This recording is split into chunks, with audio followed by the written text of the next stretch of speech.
नमस्कार, मैं हूं सुशील कुमार और आप देख रहे हैं प्रवासी एक्सप्रेस। आजकल सोशल मीडिया के सहारे हनी ट्रैप का मामला काफी सामने आ रहे हैं।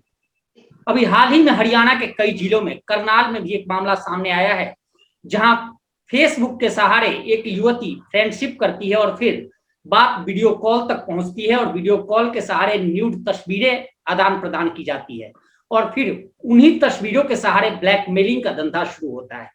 हालांकि वो पहली बार में 20,000 रुपए वह व्यक्ति दे देता है, लेकिन उसके बाद भी ब्लैकमेलिंग का धंधा बंद होने का नाम नहीं लेता और 1 करोड़ तक मामला पहुंच जाता है। ऐसे में वह व्यक्ति पुलिस को कंप्लेन करता है और पुलिस आईटी एक्ट के तहत मामला दर्ज करती है। ये कोई पहला वाक्य नहीं है। अगर आंकड़ों पर गौर करें तो रोजाना 70 से 90 के करीब में ऐसे मामले सामने आते हैं और कई मामले तो ऐसे हैं जिसमें लोग इसका खुलासा तक नहीं करते, यानी कई ऐसे लोग इसमें फंसते हैं जिन्हें अपनी इज्जत बचानी काफी भारी हो जाती है। ऐसे में सरकार ने भी यह अपील की है कि जिन लोगों के साथ इस तरह के मामले सामने आ रहे हैं, वे लोग एक वेबसाइट भी है लॉन्च किया है कि www.cybercrime.gov.in, इस पर वो शिकायत दे सकते हैं। साथ ही नजदीकी थाने में जाकर इस तरह की शिकायत कर सकते हैं और आईटी एक्ट के तहत मामला दर्ज करा सकते हैं। लेकिन ऐसे मामले कम सामने आ रहे हैं और इस तरह की गतिविधियां सबसे ज्यादा चल रहा है। हम ये कहें कि यह एक धंधा बन गया है, एक व्यवसाय बन गया है और एक बड़ा गिरोह कहीं ना कहीं इसके पीछे है जो इस पूरे प्रकरण को संचालित कर रहा है, इस हनी ट्रैप के खेल को संचालित कर रहा है। इसी मुद्दे को लेकर हम आज चर्चा कर रहे हैं और हमारे साथ पैनल में रश्मि शर्मा जी हैं जो समाज सेवी हैं और साथ ही कांग्रेस की वरिष्ठ नेत्री भी हैं। साथ ही हमारे साथ समाज सेवी पंकज वर्मा है जो कानूनी रूप से इस मामले में अपना पक्ष रखेंगे, और संगीता लिंबू जी हैं जो नॉर्थ ईस्ट की हैं और न्याय एनजीओ है, सामाजिक संगठन है जिसका ये प्रतिनिधित्व करती हैं और वो अपनी बात रखेंगे। आप सबका बहुत बहुत स्वागत है। शुरुआत करेंगे पंकज जी आपसे कि इस तरह के जो मामले सामने आते हैं उसको किस रूप में आप देखते हो? तो एक आनंद के मोड में होता है कि चलो फोन पे है, मैं आनंद आनंद लेता हूँ इस चीज का। मगर थोड़ी देर बाद क्या होता है कि वो लड़की जो है, क्योंकि उसके लिए तो ये बिजनेस है, उसने उसकी वीडियो रिकॉर्ड करी और उसको व्हाट्सएप करके भेज देती है कि देखो मैंने आपकी वीडियो रिकॉर्ड कर ली है, ठीक है, अब ये मैं आपका ऑनलाइन इसको फेसबुक पे ऊपर या सोशल मीडिया के अन्य प्लेटफॉर्म पे इसको शेयर करूंगी। अगर अगर आप इसको रोकना चाहते हो तो मुझे इतने रुपए दो, 10,000 रुपए दो, 20,000 रुपए दो। वो हर किसी के लेवल के हिसाब से वो महिलाएं उनसे डिमांड करती है। एक आम पुरुष जो होता है, जो समाज में अपना एक सम्मानित होता है, वो जरा से कुछ क्षण के भ्रम के कारण वो फंस जाता है। वो सोचता है कि अगर ये सोशल मीडिया पे आ गया तो उसकी इज्जत का क्या क्या होगा। बिल्कुल पंकज जी, रश्मि फंस जाता है और उनके पैसे दे देते हैं। जी बिल्कुल, रश्मि जी आप तो पॉलिटिकल पार्टी से भी जुड़ी हुई हैं और अब पुरानी नेत्री हैं आप। इस तरह के मामले कई सामने आए होंगे, आपके जहन में भी होंगे और अब इस तरह के मामले काफी तेजी से आगे बढ़ रहे हैं। क्या कहना चाहेंगी आप? देखिए, पहले तो सुशील जी मैं ये कहना चाहती हूँ कि जितने भी ये सारे क्राइम्स हो रहे हैं इसके कहीं ना कहीं पीछे गवर्नमेंट भी जिम्मेदार है। जस्ट बिकॉज कि जैसे कहते हैं कि युवाओं को लोग नौकरियां नहीं दे रहे हैं, बेरोजगारियां बढ़ रही है, तो डे बाय डे जैसे महिलाएं भी आजकल अवेयर हैं समाज की हर नीतियों से। अब जब आदमी को रोजगार नहीं मिलेगा या एक नारी को रोजगार नहीं मिलेगा, सम्मान नहीं मिलेगा, तो कुछ इस प्रकार का वो धंधा तो शुरू करेगी। एक गंदा वर्ड है धंधा, बट ये एक बहुत बड़ा गैंग चल रहा है इन लोगों का। कई केसेस मेरे सामने भी आए और बहुत ही सम्मानित व्यक्तियों के साथ होते हैं। वो सोचते हैं कि पैसा लेके रफा दफा कर दिया जाए, बट उनको रफा दफा करने से पहले ही वो लोग यूट्यूब के चैनल के माध्यम से उसको वायरल कर देते हैं। तो कई केसेस आए थे, 1-2 केसेस में मैं भी गई थी। तो इसके पीछे की वजह अगर जड़ तक पहुंचा जाए तो जड़ मेरे हिसाब से यही है कि ऐसी चीजों को रोकने के लिए तमाम संस्थाएं हैं। एनजीओ, एक एनजीओ की मैं भी अध्यक्ष हूँ। हम लोगों ने भी वुमेन एम्पावरमेंट के ऊपर काम शुरू किया है। मैं सारी देश की, हरियाणा की, इनफैक्ट गुड़गांव से बात कर रही हूँ, तो वहां की महिलाओं से अपील करूंगी कि थोड़ा इन चीजों को डोर टू डोर जाके अवेयर किया जाए। और रही बात कानून व्यवस्था की, अगर इस पे तेजी से शिकंजे नहीं कसे गए, बेलगाम ये हो गए हैं, अगर और लगाम ना बढ़ाए कानून ने तो ये और बेलगाम हो जाएंगे। पता चला घर की अच्छी अच्छी बहू बेटियां महिलाएं इसका भागीदारी इसकी बन सकती हैं। उनको रोकने के लिए ये कोई शर्म की बात नहीं है कि आप अपने केसेस ये सब जो हैं आजकल समाज में चल रहे हैं अपनी बच्चियों से डिस्कस करिए, अपने नेबर से डिस्कस करिए, तो शायद इन चीजों पे कहीं ना कहीं विराम लगाया जा सकता है। संगीता जी मैडम कह रही हैं कि रश्मि जी कह रही हैं कि जिस तरह से बेरोजगारी बढ़ी है और लोगों के पास रोजगार नहीं है, काम धंधे नहीं है और कानून का लचीलापन है, जिस वजह से ऐसे गिरोह पनप रहे हैं, आप क्या कहेंगी? सर ये मुझे तो ये नहीं लगता कि बेरोजगारी की वजह से ये हो सकता है, मुझे नहीं लगता, क्योंकि ये तो अभी क्या है, अभी हम लोग बहुत सारे ऐसे केसेस देखे हुए हैं। लेकिन जैसे फॉरेनर्स भी है, ये जो साउथ ये अफ्रीकन वाले जो भी बाहर से है, हमने अभी देखा है, जैसे हम लोग ये IIT दिल्ली से आ रहे थे रात में, कहीं हम लोग प्रोग्राम था एक, तो वो खत्म करके आ रहे थे, वहां पे देखा इतने जो फॉरिजन है वो लोग वहां पे बैठे थे रोड में, ऐसे ऐसे धंधे करते। लेकिन पुलिस वाले का भी मैं ये करती हूँ कि पुलिस वाले को भी काफी वो काम करना चाहिए, क्योंकि वहीं पे थोड़ा आगे जाके देखा तो पुलिस बैठे थे, वो कुछ नहीं कर रहा था, अनदेखा कर रहे। संगीता जी सवाल ये नहीं है, सवाल यह है कि सोशल साइट्स के तहत, जैसा कि पंकज जी भी बता रहे थे, या जो आंकड़े सामने आते हैं, होता यह है कि आपके सोशल नेट साइट्स पे, चाहे वो आप इंस्टाग्राम यूज करते हैं, ट्विटर यूज करते हैं, फेसबुक यूज करते हैं, मैसेंजर यूज करते हैं, उस पर एक मैसेज आता है और क्या आप मुझसे दोस्ती करोगे, इस तरह की बात आती है, और फिर वह व्यक्ति दोस्ती में पड़ता है और फिर इस तरह की तस्वीरें आदान प्रदान होती है, ऐसे वीडियो कॉलिंग होते हैं और उसके बाद वह फंस जाता है। और ये आसान तरीका जो सामने केसेज आ रहे हैं उसके मुताबिक यह आसान तरीका लगता है, जिसके तहत एक पूरा गिरोह जिसमें 2-4 लड़कियां ऐसी होती होंगी और एक ऑपरेशन जो है इस गिरोह का वो किसी बड़े नेटवर्क के तहत किया जा रहा है। तो आखिर इसमें जिम्मेदार उन लड़कियों के साथ साथ वे लोग भी हैं? क्या आप मानती हैं कि वे लोग भी जिम्मेदार हैं जो आसानी से ऐसे ट्रैक हो जाते हैं? सर ये तो अब देखो, मैं ये वो तो लड़कियों भी लड़का ही सही नहीं होता, लड़कियों भी सही नहीं होते।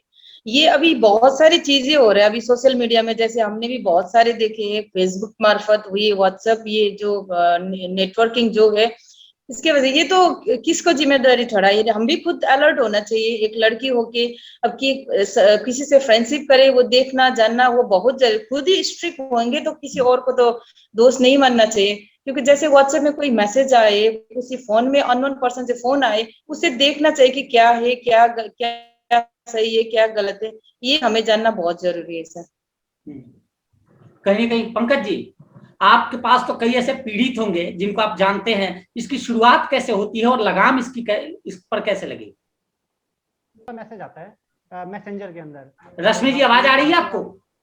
पंकज जी? हाँ जी, हाँ जी, पंकज जी की आवाज आ रही है? हाँ हाँ जी हाँ हाँ आ रही है। मेरे पास मैसेज आया, हाय हाउ आर यू, आप कहाँ से हैं, ये है। मैंने कहा मैं गुड़गांव से। मैंने कहा आप कहाँ के हो, आपने कहा, उसने कहा पुणे से। ठीक है। उसके बाद सीधा ही वो डायरेक्ट पॉइंट पे आ गई, कह रहे कि क्या आप न्यूड वीडियो देखना चाहते हो वीडियो। मैंने कहा नो।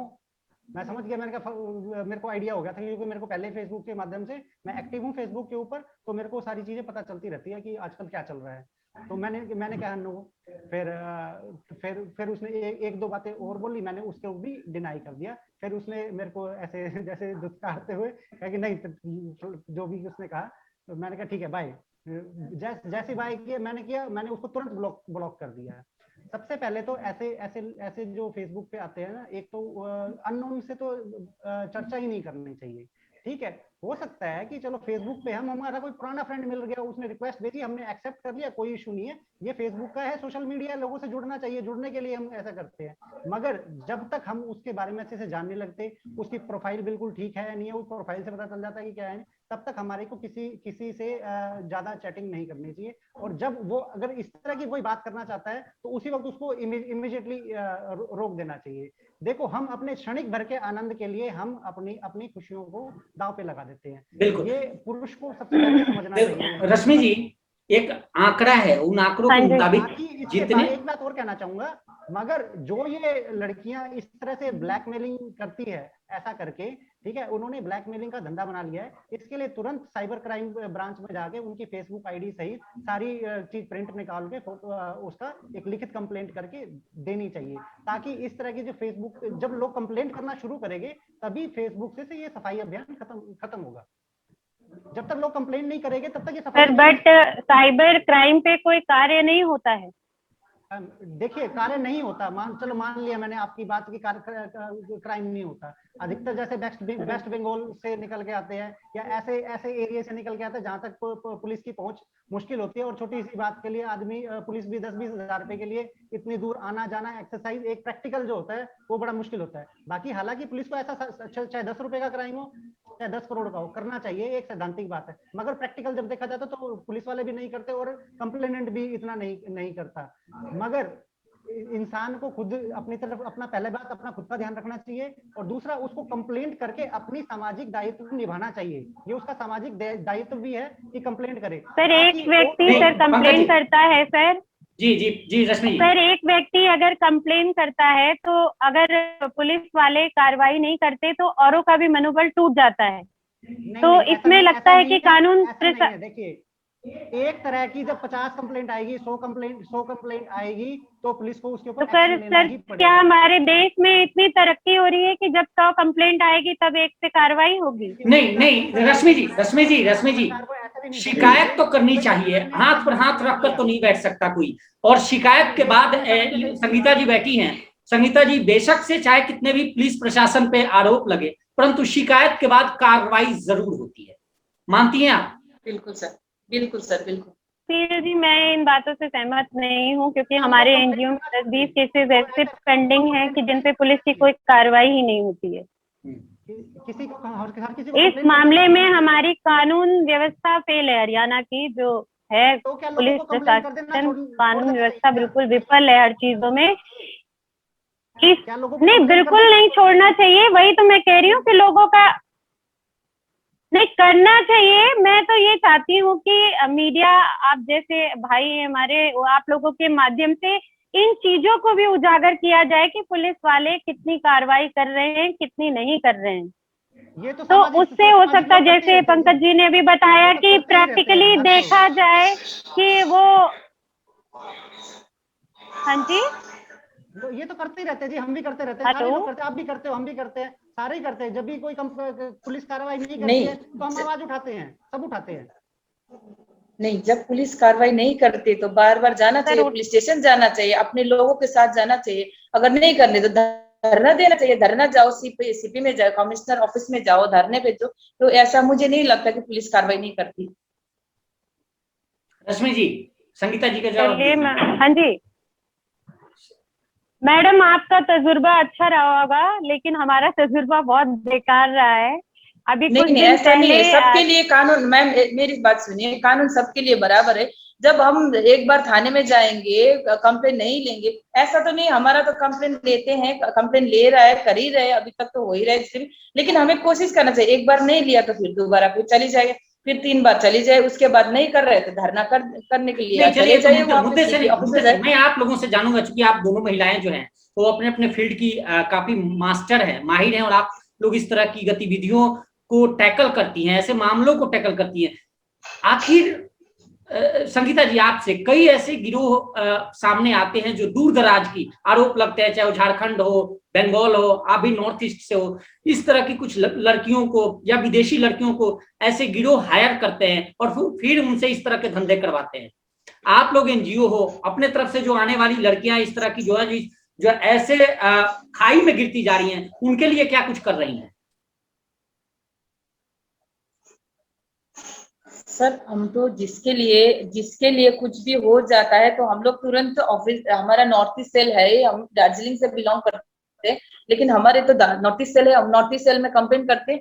नहीं तो हम लोग जहां जहां अपना थाने लगता है वहीं पे चले जाएंगे, अगर वहां पे कार्रवाई नहीं होगा। मेरा सवाल संगीता जी, सवाल नहीं समझ रही हैं।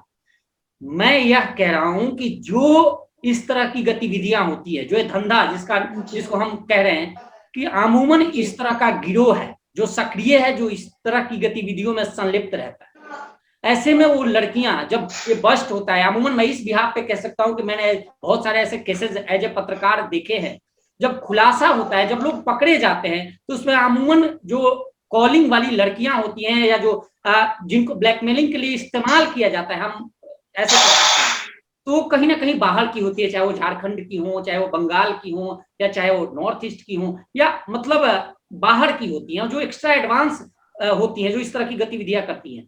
आप भी बाहर से हो, नॉर्थ ईस्ट से हो, ऐसी लड़कियां जो इस तरह की खाई में गिर रही हैं, जो इस तरह की गतिविधियों में संलिप्त हो रही हैं, उनको रोकने के लिए क्या कुछ आप सामाजिक स्तर पर आप कुछ काम कर रहे हो? सर बिल्कुल सर कर रहे हैं। इसके लिए क्या है, हम लोग जाते हैं उसके जाके, अब उसको क्या करते हैं, पुलिस केस कार्रवाई करते हैं, उसके खिलाफ केस करते हैं। अब क्या है, इसके लिए यही है, रोकना चाहिए, गांव-गांव में अवेयरनेस करना चाहिए, मीटिंग करो, उसके बाद ये रोकने के लिए कोशिश करते हैं, और उन लोगों के लिए पुलिस पे दे दो, उसके बाद वो कार्रवाई करते रहेंगे। उसके लिए क्या इलाज, यही है सर। नहीं, स्पा से इससे पहले जो सिस्टम चलता था वो स्पा सेंटर का चलता था, बियर बार का चलता था, उसमें भी बाहर की बहुत सारी लड़कियां हैं, वो आती हैं यहाँ पे और वो इन्वॉल्व होती हैं इस तरह की गतिविधियों में। सर इसके लिए अब हम लोग तो जाते हैं, उन लोग जाते हैं, हम लोग वो क्या बोलते हैं, उसके एरिया में जाके पेट्रोलिंग करते हैं, वो थोड़ा अलर्ट हो जाते हैं, पेट्रोलिंग के बाद तो अलर्ट हो जाते हैं ना सर। रश्मि जी, हाँ जी। आपकी संगठन क्या इस तरह की गतिविधियों को लेकर कोई प्लानिंग किया है, कुछ कर रहे हो आप लोग? हाँ सुशील जी, हम लोग जैसे कि गुड़गांव के आसपास, इनफैक्ट हरियाणा में, जैसे कि Mewat totally in developed area है, और जैसे हमारे एनजीओ के कुछ ब्रांचेस, मतलब कुछ मेंबर्स हैं जो झारखंड से बिलोंग करते हैं, जो ऐसे समाज में गतिविधियां, जो केसेस चल रहे हैं, जो फ्रॉड उनको टाइप, हम लोग फ्रॉड टाइप ज्यादा से ज्यादा उनको, हाँ जी हाँ जी, फ्रॉड टाइप के लोग हैं, उनको एक थोड़ा सा आ गया है एक्सपीरियंस, मान लीजिए कि वो पकड़ में आ जाते हैं, ऐसे लोगों से दूर उनको बताते हैं, ट्रिक बताते हैं कि उनसे अब ये सवाल पूछो, तो वो अपनी बातों में कहीं ना कहीं उलझ जाते हैं। तो इनफैक्ट अभी 6-7 महीने पहले की एक बांग्लादेश की लड़की को लाके यहाँ पे किसी ने किसी बड़ी कोठी में सेल कर दिया था एज अ मेड। तो जिसने सेल किया था वो हिंदू बन के किया था, और वो लड़की थी बाय कास्ट मुस्लिम थी। मैंने सेक्टर 9 के थाने में रजिस्टर कराया, और उसके वापस उसके घर पे अप्रोच किया, उसके मदर फादर को। ये लोग गए थे, वहां से बाय करके लाए थे 5000 रुपीज में, और उसका शारीरिक शोषण भी किया, और उस लड़की को गांव में बता के लाए कि इधर कमाने के लिए बहुत सारा पैसा मिलेगा, ये होगा वो होगा, ऐसी लालसा दे के उनको यहाँ पे लेके आया गया। तो मेरे हिसाब से कि भले ही India day by day developing country है, अभी डेवलप तो हुई नहीं है, लेकिन ये जो सोशल मीडिया का जो माध्यम है, मेरे हिसाब से सिटीज में ही है। टाउन की तरफ आप चले जाइए तो इन चीजों का प्रचलन थोड़ा कम है, तो वहाँ लोगों को बेवकूफ बनाना बहुत आसान होता है, उनके माँ बाप को, जहाँ से लड़कियों को उठाकर लाते हैं। बिल्कुल। तो इसलिए ऐसे लोगों को हम वहां पे भी अप्रोच करते हैं कि ऐसी चीजें बताते हैं कि ऐसे चक्करों में मत आना, पढ़ाई लिखाई करो, आप घर में रहो। रही बात पैसे की, तो घर से अपनी बेटी को बाहर ना निकाल के आपके जो बेटे हैं उनको काम पे भेजो, बेटियों को पढ़ाओ कि वो आगे कुछ बिल्कुल में अपनी लाइफ रश्मि जी, बिल्कुल आप सही कह रही हैं। और इस तरह की बहुत सारे केसेस में ऐसे मामले सामने आए हैं जहां हमने देखा है कि ऐसे दूर दराज से लड़कियों को लाया जाता है, फिर उनको ट्रेंड करके इस तरह की गतिविधियों में शामिल कर दिया जाता है, संलिप्त कर दिया जाता है। और इस तरह के जो गोरख धंधे चलाने वाले लोग हैं वो नित्य नए तरीके ढूंढते हैं, एक फ्रॉड के तरीके हैं, और इस तरह से ऐसे लोगों को फांसते हैं जो कहीं ना कहीं जिनकी समाज में इज्जत होती है, और ऐसे लोग आसानी से फंस जाते हैं और फिर उनके साथ ब्लैकमेलिंग का खेल होता है। ये इस कार्यक्रम के पीछे मकसद यही है कि हम आपको भी आगाह करते हैं कि आप भी अगर इस तरह की कहीं भी किसी मैसेज सोशल साइट्स के तहत किसी से बात करते हैं और इस तरह की गतिविधि में शामिल होते हैं तो सावधान हो जाइए, कहीं ना कहीं ब्लैकमेलिंग के अगले शिकार आप हो सकते हैं और आपको सावधान रहने की जरूरत है। साथ ही हम एक बार पुनः सबसे, जो लोग भी ये कार्यक्रम देख रहे हैं, उनसे अपील करते हैं कि इस तरह की कोई भी मैसेजेज आए या उनके साथ ब्लैकमेलिंग का खेल हो रहा हो तो नजदीकी थाने में जरूर जाएं और उसके खिलाफ शिकायत दर्ज कराएं। साथ ही घर बैठे आप www.cybercrime.gov.in पर भी अपना शिकायत भेज सकते हैं और पुलिस उन पर कार्रवाई करेगी। सावधान रहने की जरूरत है और इस तरह की जो लोग भी समाज में ऐसे कर रहे हैं इन पर नकेल लगाने की जरूरत है। फिलहाल इस पेशकश में इतना ही। आप सब लोग जुड़े, बहुत बहुत धन्यवाद आप सबका। देखते रहिए प्रवासी एक्सप्रेस। नमस्कार।